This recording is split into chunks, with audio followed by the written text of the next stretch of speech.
49 ಜಾತಿ ಅಧಿಕೃತವಾಗಿ ಬಳಸ್ಕೋಬೇಕು. 2 ಜಾತಿ AKAD ಅಂತಕ್ಕಂಥದ್ದು ಒಂದು ಗುಂಪು. ಆ ಗುಂಪನ್ನ ನಿಮ್ಮ ಮೂಲ ಜಾತಿಗಳನ್ನ ಬರ್ಸಿ ಅಂತ ಹೇಳಿದ್ರು. ಮೂಲ ಜಾತಿ ಬರ್ಸ ಅಂತ ಹೇಳಿದವರು ಯಾರೋ ಅಟೆಂಡರ್ ಅಲ್ಲ, ಒಬ್ಬ ಆಯೋಗದ ಅಧ್ಯಕ್ಷ ಹೇಳಿದ್ಮೇಲೆ ಅದು ಕಾನೂನು ಆಗ್ತದೆ. ನೀವು 4,70,000 ಜನ AKAD ಅಂತ ಬರ್ಸಿದಾರಲ್ಲ, ಅವ್ರು ಯಾರು? ಅವ್ರ ಮೂಲ ಏನು? ಅವ್ರ ಮೂಲ ಜಾತಿ ಎಲ್ಲಿದೆ? ಆ ಮೂಲ ಜಾತಿ ಹಿಂದೆ ಇರ್ತಕ್ಕಂಥ ಹುನ್ನಾರ ಏನು? ಎಲ್ಲ ಸುಳ್ಳು ಜಾತಿ ಪತ್ರಗಳನ್ನು ತಗೊಂಡು ಹಲವಾರು ಉದ್ಯೋಗಗಳಲ್ಲಿ IAS ಇದ್ದಾರೆ, KAS ಇದ್ದಾರೆ, ಇಂಜಿನಿಯರ್ಗಳಿದ್ದಾರೆ, ಚೀಫ್ ಇಂಜಿನಿಯರ್ಗಳು ಎಲ್ಲ ಇಲಾಖೆಗಳಲ್ಲಿ ಹಂಚಿದ್ದಾರೆ. 4.25 ಲಕ್ಷ ಜನ. ಈ 4.25 ಲಕ್ಷ ಜನ ಯಾರು ಅಂತ ಪತ್ತೆ ಆಗ್ಬೇಕು. ಇದೇ ನಾಗಮೋಹನ್ ದಾಸ ಹೇಳಿದ್ದೇನು, ಯಾವುದೇ ಕಾರಣಕ್ಕೂ AKAD ಬರ್ಸ್ಬೇಡಿ, ಅದೊಂದು ಗುಂಪು ಅಂತ ಹೇಳಿದ್ಮೇಲೆ ಆ ಗುಂಪನ್ನ ಹೇಳ್ದವ್ರು 4.25 ಲಕ್ಷ ಅಂತ ಜನ ಬಂದು ಎಲ್ಲರೂ ದುಡ್ಡು ಕಲೆಕ್ಟ್ ಮಾಡಿ ಎಲ್ಲ ಇಲಾಖೆಗಳಿಂದ ತಗೊಂಡು ಬಂದಿರತಕ್ಕಂಥದ್ದು ಒಂದು ಕಪ್ಪು ಕಾಣಿಕೆಗಳನ್ನ ತಲುಪಿಸಿದ ತಕ್ಷಣ ಪರ್ಸೆಂಟೇಜ್ ಅವ್ರಿಗೆ 1% ಅಂತ ಮಾಡಿ ಪ್ರವರ್ಗ 4ರಲ್ಲಿ ತುಂಬಿದ್ರಲ್ಲ, ಇದೇ ಮೊದಲನೇ ಘೋರ ಅನ್ಯಾಯ. ಈ ಅನ್ಯಾಯದ ಬಗ್ಗೆ ನಮ್ಮಲ್ಲಿ ಯಾವ ಸಂಘಟನೆಗಳು ಮಾತಾಡ್ತಾ ಇಲ್ಲ, ಯಾವ ರಾಜಕಾರಣಿಗಳು ಮಾತಾಡ್ತಾ ಇಲ್ಲ. ಸ್ವಾರ್ಥಕ್ಕೆ ಮಾದಿಗರಿಗೆ ಅನ್ಯಾಯ ಆಯ್ತು, ಒಲಿಯರಿಗೆ ಅನ್ಯಾಯ ಆಯ್ತು, ಬೋವಿಗಳಿಗೆ ಅನ್ಯಾಯ ಆಯ್ತು, ಲಂಬಾಣಿಗಳಿಗೆ ಅನ್ಯಾಯ ಆಯ್ತು, ಅಲೆಮಾರಿಗಳಿಗೆ ಅನ್ಯಾಯ ಆಯ್ತು. ಈ ಕೂಗೇವಿನ ಬೇರೆ ಏನಿಲ್ಲ. ನಾನು ಒಂದು ಫಲವತ್ತಾದ 2 ವಿಷಯಗಳನ್ನು ಮಾತಾಡ್ತೀನಿ. ಆಮೇಲೆ ಭಾಸ್ಕರ್ ಪ್ರಸಾದ್ ಅವರು ತುಂಬಾ ಹೋರಾಟಗಳು ಮಾಡಿದ್ದಾರೆ. ಅವ್ರು ಸಾಕಷ್ಟು ಬೀದಿ ಹೋರಾಟಗಳು ಅಪರಾಧಗಳೆಲ್ಲ ಆಗಿದೆ. ನಾನು ಅವ್ರು ಮಾತಾಡಕ್ಕೆ ಬಿಟ್ಬಿಡ್ತೀನಿ, ಪೂರ್ತಿ ಅವರಿಗೆ ಬಿಟ್ಬಿಡ್ತೀನಿ. ಮೂಲಭೂತವಾಗಿ 4 ವಿಷಯಗಳನ್ನು ಮಾತಾಡಿದ ಮೇಲೆ ಮಾತಾಡ್ತೀನಿ. ಇವತ್ತು ಬಾಬಾ ಸಾಹೇಬರು ವಿಷ ಕುಡಿದು ನಮ್ಗೆ ಅಮೃತ ಕೊಟ್ಟಿದ್ದಾರೆ. ಈ ಅಮೃತದ ಪಾಲು ಯಾರಿಗ ಹೋಗ್ಬೇಕಾಗಿರೋದು? ಕಟ್ಟ ಕಡೆಯ ಸಮಾಜದಲ್ಲಿ ಇರ್ತಕ್ಕಂಥ ಕೊನೆಯ ಸಾಲಲ್ಲಿ ಇರ್ತಕ್ಕಂಥ ಕಡು ಬಡವನ್ಗೆ ಹೋಗ್ಬೇಕು. ಇವತ್ತು ಮೀಸಲಾತಿ ವರ್ಗೀಕರಣದಲ್ಲಿ 2 ವರ್ಗೀಕರಣ ಆಗಿರೋದು. ಇವತ್ತು 2 ವರ್ಗೀಕರಣದಲ್ಲಿ ವಿದ್ಯಾಭ್ಯಾಸ ಮತ್ತು ಉದ್ಯೋಗಕ್ಕೆ ಮಾತ್ರ ಮಾಡಿದ್ದಾರೆ. ವಿದ್ಯಾಭ್ಯಾಸ ಮತ್ತು ಉದ್ಯೋಗಕ್ಕೆ ಮಾತ್ರ ವರ್ಗೀಕರಣ ಮಾಡಿದ್ದಾರೆ. ವರ್ಗೀಕರಣದಲ್ಲಿ ಅಲ್ಲಿ ಗಮನಿಸಬೇಕಾದ ವಿಷಯ ಬಹಳ ಪ್ರಮುಖವಾಗಿ ಆರ್ಥಿಕವಾಗಿ ಯಾರು ಹಿಂದೆ ಇದ್ದಾರೆ ಅವ್ರಿಗೆ ಮಾತ್ರ ಮೀಸಲಾತಿ ಸಿಗಬೇಕು ಅನ್ನೋ ಒಂದು ಕೂಗು ಯಾರು ಮಾತಾಡ್ತಾ ಇಲ್ಲ. IAS ಮಗನು ಒಲಿಯನಾಗಿರ್ತಾನೆ, ಅವನಿಗೂ ಮೀಸಲಾತಿ ಹೊಟ್ಟೋಗ್ತದೆ. IPS ಆಫೀಸರ್ ಮಾದಿಗನಾಗಿರ್ತಾನೆ, ಅವನಿಗೆ ಹೊಟ್ಟೋಗ್ತದೆ. ಈಗ ಈ EWS ಮೀಸಲಾತಿ ಕೊಟ್ರಲ್ಲ ಸರ್, ಅದ್ರ ಬಗ್ಗೆ ಏನ್ ಹೇಳ್ತೀರಿ? EWS ಮೀಸಲಾತಿ ಇದರಲ್ಲಿ ಇಲ್ಲ. ಎಸ್ಸಿಗಳಿಗಿಲ್ಲ, SC-ಗಳಿಗಿಲ್ಲ. ಈಗ ಮೀಸಲಾತಿಗೆ ಇರುವಂತಹ ಮಾನದಂಡಗಳು ಅದು ನೀವು ಮಾತಾಡ್ತಾ ಇರೋದು ಜನರಲ್ ಅವ್ರಿಗೆ ಹೇಳ್ತಾರೋ ವಿಷಯದಲ್ಲಿ ಮಾತಾಡ್ತೀರಿ, ಲಿಂಕ್ ಮಾಡಬೇಡಿ. ಇವತ್ತು ಮೀಸಲಾತಿ ವರ್ಗೀಕರಣ ನಾಗಮೋಹನ್ ದಾಸರು ಮಾಡಿರತಕ್ಕಂಥ ಘೋರ ಅನ್ಯಾಯಗಳ ಬಗ್ಗೆ ನಾವು ಚರ್ಚೆ ಆಗ್ಬೇಕಾಗಿದೆ. ಇವತ್ತಿನ ಚರ್ಚೆ ಅದಕ್ಕೆ ಮೀಸಲಾಗಿರೋಣ. ಅವರು ಮೀಸಲಾತಿಯಲ್ಲಿ ಬಡವರು ಇರೋರು ಕೊಡ್ತಾ ಇರೋದ್ರ ಬಗ್ಗೆ ನೀವು ಮಾತಾಡೋದು ಬೇಡ. ಈಗ ಮಾತಾಡ್ಬೇಕಾರೋದು ಮೀಸಲಾತಿ ವರ್ಗೀಕರಣದಲ್ಲಿ ಈ 4% ಅಲ್ಲ ಸರ್, ಮೀಸಲಾತಿ ಕಾಂಟೆಕ್ಸ್ ಕಂಪ್ಲೀಟ್ ಆಗಿ ಬದಲಾವಣೆನೇ ಆಗಿ ಹೋಗುತ್ತಲ್ಲ ಅಲ್ಲಿಗೆ. ಇವತ್ತು ಆರ್ಥಿಕವಾಗಿ ಮೀಸಲಾತಿ ಹಿನ್ನಡೆ ಇರೋರಿಗೆ ಇದಕ್ಕೆ ಮಾನದಂಡ ಇಲ್ಲ. SC-ಗಳಿಗಿಲ್ಲ. ಇದಿರೋದು ಮೇಲ್ಜಾತಿಗಳಲ್ಲಿ ಮತ್ತೆ ಹಿಂದುಳಿದ ಜಾತಿಗಳು. ಅದ್ರ ಬಗ್ಗೆ ನಾವು ಮಾತಾಡೋದಕ್ಕೆ ಈಗ ಸಮಯ ಅಲ್ಲ. ಈಗ ಸಮಯ ಇರೋದು ಮೀಸಲಾತಿ ವರ್ಗೀಕರಣದಲ್ಲಿ ಏನು 4%, 4,70,000 ಜನ ಸುಳ್ಳು ಜಾತಿ ಪತ್ರಗಳನ್ನು ತಗೊಂಡು ಉದ್ಯೋಗಗಳಲ್ಲಿ ಇದ್ದಾರೆ. ಅವರ ಮೂಲ ಜಾತಿ ಯಾವ್ದಂತ ಪತ್ತೆ ಮಾಡಿ. ನಾಗಮೋಹನ್ ದಾಸ್ರೆ ನೀವೇನ್ ಹೇಳಿದ್ರಿ? ಈಗ ನಾಗಮೋಹನ್ ದಾಸ್ ಅವ್ರ ವರದಿನ ನಾವು ಒಪ್ಪೋದಿಲ್ಲ ಅಂತ ಒಂದು ಕಡೆ ಬಲ ಸಮುದಾಯಗಳು ಪ್ರಶ್ನೆ ಅಲ್ಲ, ಮೂಲಭೂತ ಸಮಸ್ಯೆನ ಫಸ್ಟ್ ಹುಡ್ಕೋಣ. ಒಪ್ಪೋ ಪ್ರಶ್ನೆ ಆಮೇಲೆ. ನಾಗಮೋಹನ್ ದಾಸ್ ಏನೇನಲ್ಲ, ಅವರುನು KH ಮುನಿಯಪ್ಪನ ಜೊತೆ ಅಡ್ವೊಕೇಟ್ ಆಗಿದ್ದವರು, ಅವ್ರಿಬ್ರು ಹಂಚಿಕೆ ಮಾಡ್ಕೊಂಡಿರೋದು ಅಲ್ಲ. ಇಬ್ಬರ ಮಧ್ಯೆ ಹೊಂದಾಣಿಕೆ ಇದೆ. ಅಲ್ಲ, ಹೊಂದಾಣಿಕೆ ಇದೆ. ಅದು ಸುಳ್ಳು ಅನ್ನೋ ಪ್ರಶ್ನೆ ಬರಲ್ಲ, ಹೊಂದಾಣಿಕೆ ಇದೆ. ಇವತ್ತು ಪರಿಯೇನಂದ್ರೆ ತಮಿಳುನಾಡಲ್ಲಿ ಒಲಿಯರು, ಅದು ಎಲ್ರಿಗೂ ಗೊತ್ತಿರೋ ಸತ್ಯನೇ. 1,75,000 ಜನ ಮಾದಿಗರ ಗುಂಪಿಗೆ ಹಾಕಿದ್ರು. ಹೆಂಗ್ ಹಾಕಿದ್ರು? ಪರಿಯೇನಂದ್ರೆ ಯಾರು? ಒಲಿಯರು. ಆ ಒಲಿಯರ್ನ ಯಾಕೆ ನೀವು ಮಾದಿಗರ ಜೊತೆಗೆ ಸೇರಿಸಿದ್ರೆ 6% ಮಾಡ್ಕೊಳಕ್ಕೆ ಎಷ್ಟು ಕೊಟ್ರಿ ನೀವು? ಏನೇನಾಗಿದೆ ಎಲ್ಲ ಇತಿಹಾಸ ಎಲ್ರಿಗೂ ಗೊತ್ತಿರೋದೆ. ಈಗ ತಮಿಳುನಾಡಲ್ಲಿ ಕೇಳೋಣ, ಅಲ್ಲಿ ಅರುಂಧತಿ ಅಂದ್ರೆ ಮಾದಿಗರು. ಅರುಂಧತಿ ಬಗ್ಗೆ ನಾ ಮಾತಾಡಲ್ಲ. ಅರುಂಧತಿ ಇದ್ರೆ ಮಾದಿಗರ ಗುಂಪಲ್ಲಿ ಹಾಕ್ಲಿ. ಒಲಿಯರ್ ಗುಂಪಲ್ಲಿ ಹಾಕ್ಬೇಕಾಗಿರೋದು ಪರಿಯರ್ನ ಒಲಿಯರ್ ಗುಂಪಿಗೆ ಹಾಕ್ಬೇಕಾಗಿತ್ತು. ಇಲ್ಲ ಹಾಕ್ಲಿಲ್ಲ, ನಾನು ಅದ್ರ ವಿಷಯ ಚರ್ಚೆ ಮಾಡಲ್ಲ. ಈಗ 4% ಇರತಕ್ಕಂಥದನ್ನ 5% ಒಲಿಯರಿಗೆ, 10% ಮಾದಿಗರಿಗೆ ಅನ್ನೋ ಸಬ್ಜೆಕ್ಟ್ ಬಂದಾಗ ಇಡೀ ಒಲಿಯರು ರಾಜ್ಯಾದ್ಯಂತ ದೊಡ್ಡ ಹೋರಾಟ, ಟೋಕನ್ ಹೋರಾಟಗಳು ನಡೆದವು. ರಾಜ್ಯದ ಎಲ್ಲಾ ಮೂಲೆ ತಾಲೂಕುಗಳಲ್ಲಿ ಹೋರಾಟಗಳು ಮಾಡಿಬಿಟ್ರು.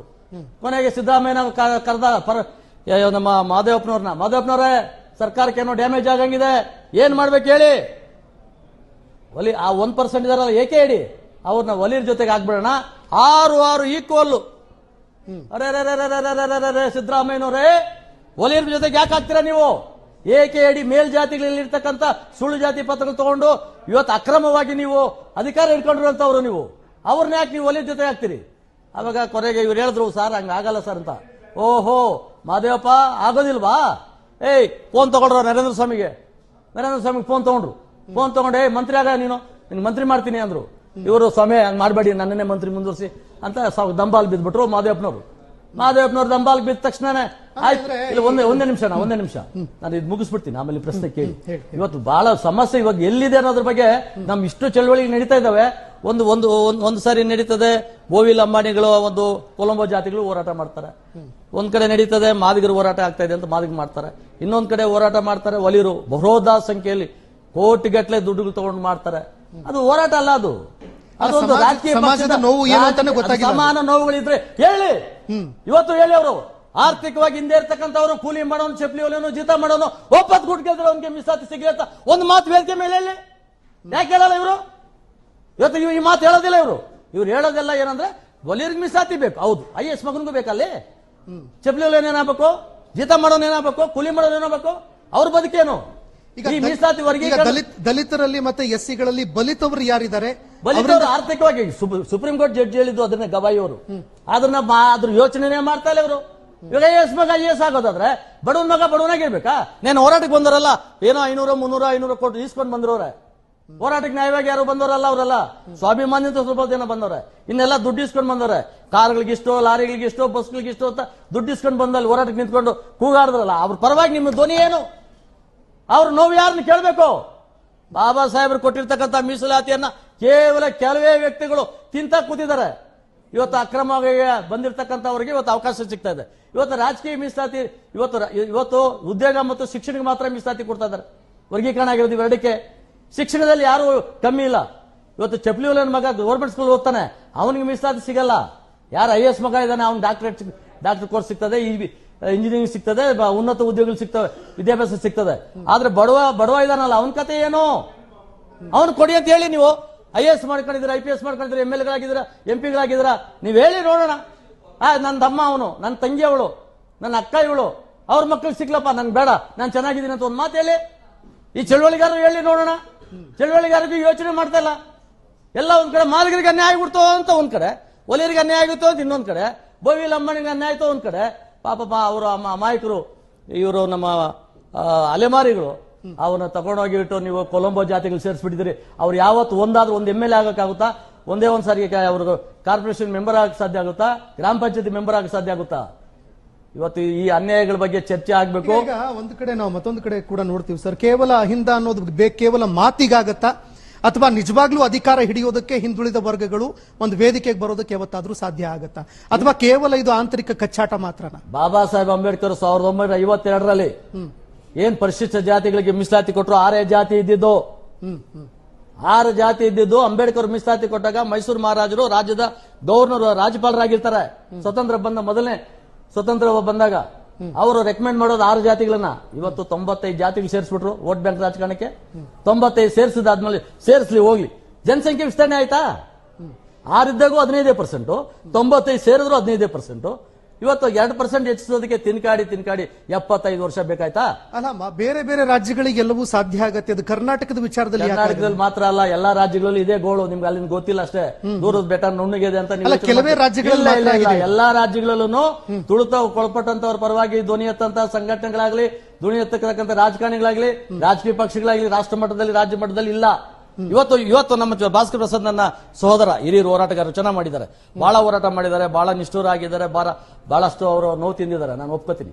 ಇವತ್ತು ಇವ್ರ ಬಾಯಿಂದ ಬರಲಿ, ಆರ್ಥಿಕವಾಗಿ ಮೀಸಲಾತಿಯನ್ನ ಹಿಂದೆ ಇರ್ತಕ್ಕಂಥವ್ರಿಗೆ ಮೀಸಲಾತಿ ಸಿಗ್ಬೇಕು ಅನ್ನೋ ಒಂದು ಸ್ಲೋಗನ್ ಅವ್ರ ಬಾಯಿಂದ ಬರಲಿ. ಆಮೇಲೆ ಉದ್ಯೋಗದಲ್ಲಿ ಮೀಸಲಾತಿ ಸಿಗ್ತಾ ಇರೋದು ಯಾರಿಗೆ? ಕ್ಲಾಸ್ 4 ಸಿಕ್ಕಲ್ಲ. ಈ ಚಪ್ಪಲಿ ಹೊಲಿಯನ್ಗೂ, ಜೀತ ಮಾಡೋನ್ಗೂ, ಕೂಲಿ ಮಾಡೋನ್ಗೂ ಸಿಕ್ಕೋದೆ ನಿಮ್ಗೆಲ್ಲ. ನೀವೇ ಯಾರು IAS, IPS, IRS, IFS ಗಳು, ಡಾಕ್ಟರ್ಗಳು, ಇಂಜಿನಿಯರ್ಗಳು ಇದೀರಾ, ನಿಮ್ಗೆ ಸಿಗ್ತದೆ. ನೀವ್ ಹೇಳಿ, ನಮಗ್ ಬೇಡಪ್ಪ, ನಾನು ಚೆನ್ನಾಗಿದ್ದೀನಿ. ಇವಾಗ ನಾನು ಒಂದ್ ಕಾಲದಲ್ಲಿ ತಿನ್ನಕ್ಕೆ ಇಟ್ಕಿಲ್ದೆ ಇರ್ತಕ್ಕಂಥ ದೊಡ್ಡ ಬಡವ್ರ ಮನೇಲಿ ಉಡ್ದೋನು, ಮಲ್ಕೊಳಕ್ ಜಾಗ ಆದ ಗೋಣಿ ಚೀಲದಲ್ಲಿ ಮಲ್ತಾ ಇದ್ದೋನು. ಇವತ್ತು ನಾನು ಮಲ್ಕ್ತಾ ಇರೋ ವಿಷಯದಲ್ಲಿ ಮಾತಾಡ್ತೀನಿ ಅಂತಲ್ಲ, ನನಗೆ ಇವತ್ತು ನನ್ನ ಮಕ್ಕಳನ್ನ 90%, 95% ತಗೊಂತಾರೆ. ಕಾನ್ವೆಂಟ್ಗಳಲ್ಲಿ ಓದಿಸಿದೀನಿ. ನಾನು ಬೆಂಗಳೂರು ನೋಡಿದ್ದೆ ಡಿಗ್ರಿ ಮಾಡಕ್ ಬಂದಾಗ. ಇವತ್ತು ನನ್ನ ಮಕ್ಕಳು 36 ದೇಶ ನೋಡಿದ್ದಾರೆ. ನನ್ನ ಮಕ್ಕಳಿಗೆ ಮೀಸಲಾತಿ ಬೇಡ ಅಂತ ನಾನು ಡಿಕ್ಲೇರ್ ಮಾಡಿದೀನಿ. ಮಾಡ್ಲಿ, ನಮ್ಮ IAS, IPS ನವರೆಲ್ಲ ಡಿಕ್ಲೇರ್ ಮಾಡ್ಲಿ, ರಾಜಕಾರಣಿಗಳು, MLAಗಳು, MP ಗಳು ಡಿಕ್ಲೇರ್ ಮಾಡ್ಲಿ. ಎಲ್ಲ ಅವರು, ಅವ್ರ ಮಕ್ಕಳು, ಮರುಮಕ್ಕಳು, ಅವ್ರ ಮನೆಯವರೇ. ಇವತ್ತು ಮಲ್ಲಿಕಾರ್ಜುನ್ ಖರ್ಗೆ ಮನೇಲಿ 9 ಸಾರಿ MLA ಆಗಿದ್ರು, 2 ಸಾರಿ ಲೋಕಸಭಾ, 1 ಸಾರಿ ರಾಜ್ಯಸಭಾ. ಅಲ್ಲಿನ ಕರ್ಕೊಂಡ್ಬಂದು MLA ಯಾರು ಬಲಿತರಿದ್ದಾರೆ, ಅವರಿಂದ ಯಾರ್ಯಾರು ದುರ್ಬಲರಾಗಿದ್ದಾರೆ, ಅವ್ರಿಗೆ ಸಮಸ್ಯೆ ಆಗಿದ್ರೆ ಆಗ್ತಾ ಇಲ್ಲ. ಈಗ ಇಲ್ಲ, ಅದನ್ನೇ ಇಲ್ಲ, ಒಳ ಮೀಸಲಾತಿಗೆ ಬರ್ತಾ ಇದ್ದೀನಿ. ಒಳ ಮೀಸಲಾತಿಗೆ ಬರ್ತೀನಿ. ಸದ್ಯಕ್ಕೆ ನಾನು ಹೇಳ್ತಾ ಇರೋದು ಈಗ ಈಗ ಒಳ ಮೀಸಲಾತಿ ವಿಷಯದಲ್ಲಿ ಇವತ್ತು